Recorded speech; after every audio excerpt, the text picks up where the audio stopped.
What is going on, guys, and welcome back to Terry's Theories. This is Terry.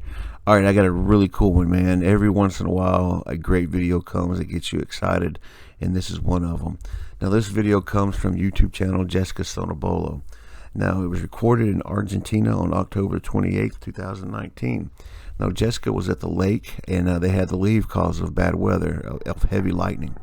So she got in her car and she set her dash cam to slow motion to record this heavy lightning, and she caught a craft coming down during the lightning strikes. Check this out right here.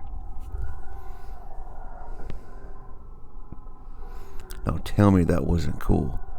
That was awesome. So what do you think we're dealing with, guys? Could this be a traditional aircraft that maybe got caught in a violent lightning storm?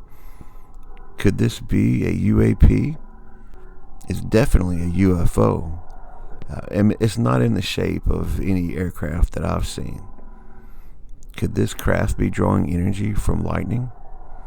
You know, to me, it looks like a controlled descent from the clouds. It looks like it comes down out of the clouds and it starts to level off. Tell me if you think that as well. But anyway, check out these close-ups. Like and subscribe. This is Terry's Theories. Terry out.